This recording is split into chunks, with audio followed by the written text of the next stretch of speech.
Hello, চলে এসেছি একটা নতুন ভিডিও নিয়ে। আর এই ভিডিওটির মাধ্যমেই কিন্তু তোমাদের সব ডাউট ক্লিয়ার করব। আমি এখন কোথায় আছি, আর এটা হচ্ছে যে আমাদের হোটেল। এই হোটেলেই কিন্তু আমরা উঠেছি। আর এই হোটেলটি হচ্ছে যে এক্স্যাক্ট লোকেশন হচ্ছে যে হেন্নাগেরা গেটের কাছে। যারা ব্যাঙ্গালোরে থাকো তারা তো অবভিয়াসলি জানোই যে নারায়ণা হসপিটালটা হচ্ছে হেন্নাগেরা গেটের কাছে। আর এখানেই আমরা বুক করেছি হোটেলটা। আমাদের এই হোটেল থেকে নারায়ণা হসপিটাল হচ্ছে মাত্র 10 মিনিট, পায়ে হেঁটে মাত্র 10 মিনিটের রাস্তা। আর এই যে ল্যান্ডমার্ক নারায়ণা লেখা আছে, এটা হচ্ছে আমার রুম থেকেই তোলা। এই যে দেখতে পাচ্ছ, এটা হচ্ছে বাস স্টপেজ। আর আমি এই যে পশ্চিম দিকের রাস্তাটা দেখতে পাচ্ছ, এই দিকে আমি রেস্টুরেন্টে খেতে গেছিলাম। আর টার্ন নিয়ে নিলাম, এই দিকটা হচ্ছে নারায়ণা হসপিটাল। আর হসপিটালের দিকে আমরা যাচ্ছি। হসপিটালের দিকে কেন যাচ্ছি সেটা এখন তোমাদের সাথে শেয়ার করব।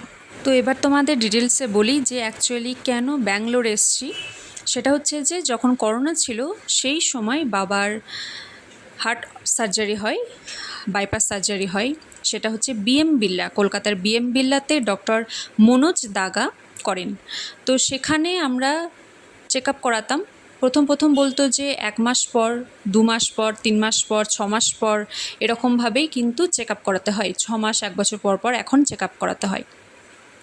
তো ওখানে কিন্তু ঠিকই আছে, খুব একটা যে অসুবিধে আছে সেটা কিন্তু একদমই নয়, কিন্তু ওখানে প্রচুর পরিমাণে ওষুধ দিত, যেটা হচ্ছে যে 10,000 10,500 করে মান্থলি ওষুধে লাগতো। তো সেটা সবাই আমাদের সাজেস্ট করে যে প্রচুর একটা হিউজ টাকার ব্যাপার, বুঝতেই পারছো। তো সেই কারণে সবাই আমাদের এই যে নারায়ণা হসপিটাল, যেটা সবাই আশা করি জানোই, বলার আর অপেক্ষা রাখে না, দেবী শেঠির হসপিটাল। আর এটা হচ্ছে যে হার্ট স্পেশালিস্ট। এখানে যদিও অনেক ডিপার্টমেন্টই আছে, কিন্তু হার্টটা কিন্তু খুবই ভালো। তো সেই কারণে কিন্তু আমরা এখানে এসেছি। তো আমরা এখানে ব্যাঙ্গালোরে যেদিন এসে পৌঁছোই সেদিনই সন্ধেবেলা নারায়ণা হসপিটাল আসি, যে কোন ডাক্তার ফ্রি আছেন, তো সেই ডাক্তারের সাথে অ্যাপয়েন্টমেন্ট নেব বলে। তো সেই কারণে আমাদেরকে বলেছিল যে সোমবারে আসতে, কারণ সেদিন ছিল স্যাটারডে। আর স্যাটারডের সন্ধে হয়ে গেছিলো যদিও। তো তারপর সানডে তো অফ থাকে, তাই মানডে এসছিলাম। আর মানডেতেই কিন্তু বাবার চেক আপটা হয়। আর আমি যখন গেছিলাম চেক আপের দিন, সেদিন আমি জাস্ট এমনি করে ভিডিও করছি, নর্মালি ভিডিও করার জন্য। আর তোমরা যেহেতু আমাকে বলেছিলে যে আমি কোথায় আছি না আছি, তো সেই এক্স্যাক্ট লোকেশনটা শেয়ার করতে বলেছিলে। তো আমি এটা ভেবেছিলাম যে ভিডিওগ্রাফির মাধ্যমেই তোমাদেরকে ডিটেলস ক্লিয়ার করে দেবো, তাহলে হয়তো তোমাদের বুঝতেও সুবিধা হবে আর আমার বোঝাতেও সুবিধা হবে। তো আমি জাস্ট এইভাবে ভিডিও করতে করতে যাচ্ছিলাম। আর এগুলো সব হচ্ছে ডাক্তারদের কার। এইভাবে ভিডিও করতে করতে হঠাৎ বাবা আমাকে বলে যে এটা দেবী শেঠির কার। আর আমি জাস্ট বুঝতেও পারিনি, জাস্ট চলে যাচ্ছিলাম। তো হঠাৎ করে ব্যাক করে আবার জাস্ট এইটা দেখাচ্ছি, এইটা হচ্ছে দেবী শেঠির, ডক্টর দেবী শেঠির কার। তো যাই হোক, এটা বলি যে নারায়ণা হসপিটালের নাম কিন্তু আমরা কম বেশি সবাই জানি, যারা বাইরে থেকেই এখন সবাই এখানে আসে চেক আপ করাতে। তো এখানে কিন্তু সত্যিই যারা আমাদেরকে বলেছিল যে কলকাতাতে 10,000 10,500 করে মান্থলি ওষুধে লাগে, তো এখানে একবার চেক আপ করানো যেতেই পারে, একবার চেক আপ করিয়ে দেখতে পারো যে কেমন কি লাগে না লাগে। তো এখানে সত্যি ভীষণই ওষুধের দাম কম, এবং মাত্র কয়েকটা ওষুধ দিয়েছে। আর মোটামুটি 2,500 3,000-এর মধ্যেই হয়ে গেছে। আর মন্দিরটা দেখো কি সুন্দর। হসপিটালের ভেতরেই এখানে মন্দির আছে। আর এটা হচ্ছে যে গণেশজির পুজো হচ্ছিল। তো আমি জাস্ট ভিডিও করছিলাম, কারণ বেশ ভালো লাগলো। আমি ভাবলাম তোমাদের সাথে একটু শেয়ার করে নিই। তো দেখো কি সুন্দর করে মালা পরাচ্ছে, পুজো হচ্ছে। তো এখানে কিন্তু আরও অনেকগুলো আছে। তো বাবা মা এখানে বসে থাকে। আর আমি বললাম যে আমি একটু ভিডিও করে আসি। তো আমি 4-5টা দিয়ে একটু ভিডিও করছিলাম। হসপিটালের ভিতরে সেইভাবে তো ভিডিও করা যায় না, কারণ এখানেও তাই। এখানে যারা বসে আছেন তারা অনেকে অসুস্থ, অনেকের সার্জারি হয়েছে, অনেক প্রার্থনা করতে এখানে বসে আছেন ঠাকুরের কাছে। যেহেতু প্রত্যেকটা মানুষেরই সমস্যার সময় মনে হয় যে কোথাও গিয়ে ঈশ্বরই সর্বশেষ ভরসা। তো সেই জায়গাটা যাতে নষ্ট না হয় তার জন্যই কিন্তু আমি সেইভাবে ভিডিও করিনি, জাস্ট এমনি নর্মাল একটা ভিডিও করেছি তোমাদের সাথে শেয়ার করব বলে। আর এটা দেখতে পাচ্ছ, এটা হচ্ছে যে খ্রিস্টানদের, আমাদের ওই দিকে ছিল হিন্দু ধর্মের, আর এটা হচ্ছে যে খ্রিস্ট ধর্মের। তারপরে আবার চলে আসি,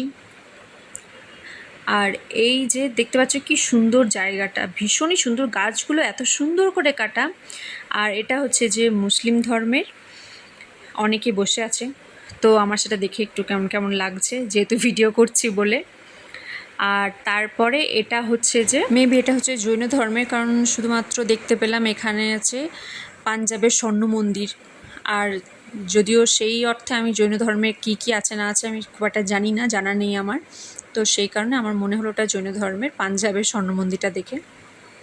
তো আমি তোমাদের সাথে একটু শেয়ার করছি এইখানে হসপিটালটার বাইরের পোর্শনটার ভিডিও, কারণ এখানে খুব একটা কেউ নিষেধ করেনি, অনেক সিকিউরিটি আছে, অনেকেই দেখছে, কিন্তু খুব একটা কেউ নিষেধ করেনি, তাই আমি জাস্ট ভিডিও করছিলাম।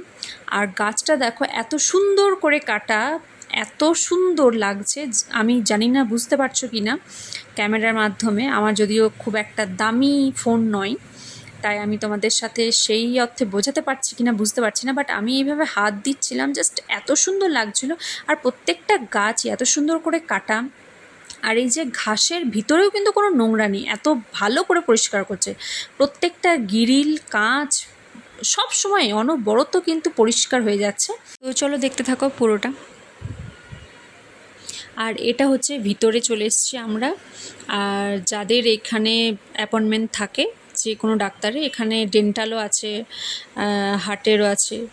আর এই যে 16 নাম্বার রুমটা দেখতে পাচ্ছ, এখানেই কিন্তু বাবার চেক আপ হয়। আর এই যে ইনি, এই ডাক্তারই কিন্তু বাবার চেক আপ করেন এবং সব কিছু ঠিক আছে, ওকে, খুব একটা কোনো অসুবিধা নেই সেটাই বলেন। তো তারপর আমরা ওখান থেকে বেরিয়ে আসি, ক্যান্টিনে যাই, ক্যান্টিনে একটু কিছু খাবার খেতে হবে, কারণ আমাদের অনেকক্ষণ ওয়েট করতে হয়, যেহেতু বুঝতেই পারছো মানুষের সমস্যা থাকলে ডাক্তারের কাছে তো সেটা ক্লিয়ার করবেই, আর তার জন্য তো বেশ টাইম লাগেই। আর এই ডাক্তারটি কিন্তু খুবই ভালো, ব্যবহার ভীষণই ভালো, ভীষণই পোলাইট, ভীষণই হাসি খুশি একজন ডাক্তার। তবে যেই ছবিটা আমি তুলেছি ওটা তো আর ওইভাবে ডাক্তারের সাথে ছবি তোলা যায় না, ওটা আমি যে গুগল থেকেই নিয়েছিলাম অ্যাকচুয়ালি। তো ওটা যদিও আগের ছবি, একটু হেলদি ছিলেন, আর এখন কিন্তু অতটা হেলদি নেই এখন, কিন্তু খুব ভালো লাগলো ডাক্তারকে। আর এই যে আমরা ক্যান্টিনে চলে এসেছি, কারণ আমাদের অনেকক্ষণ ওয়েট করতে হয়, আমরা 11টার আগেই চলে এসেছি।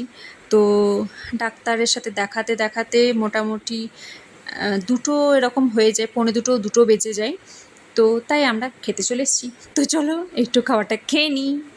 তো বাবা নিয়েছিল স্যান্ডউইচ, নর্মাল স্যান্ডউইচ, আর মা নিয়েছিল পনির স্যান্ডউইচ, আর আমি নিয়েছিলাম এই যে বাড়া পাও, ছবি দেখলাম তো সেটা নেব ভাবলাম, বাট ওখানে বললো যে বাড়া পাও নেই, তাই কিছু একটা টিক্কা পাও এরকম কিছু একটা ছিল, আমার নামটা এক্স্যাক্টলি মনে নেই, তবে রেটটা কিন্তু খুব একটা বেশি না, জাস্ট 40 টাকা করেই ছিল, তো বেশ ভালো ছিল খেতে, খাবারটা কিন্তু খুব ভালো ছিল।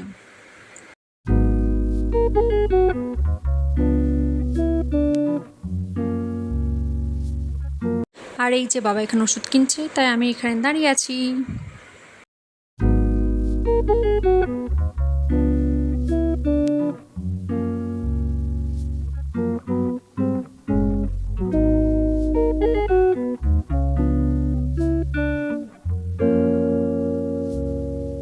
আর এখানে দেখো, এখানে দেখতে, এই যে দেখতে পাচ্ছ একজন আসছেন, এই যে এনারা, তো এদের চুলগুলো কিন্তু নর্মালি ওই রকম, ওটা ন্যাচারাল মনে হয়, যদিও আগে ফুটবলারদের দেখতাম টিভিতে এরকম মনে হতো, কিন্তু আমি আজকে সামনাসামনি দেখলাম, মানে আমেজিং, সত্যি চুলটা ওই রকম কী করে হয় আমি সত্যিই জানি না, তবে দেখতে কিন্তু সত্যি চুলগুলো বেশ অন্যরকম লাগছিল।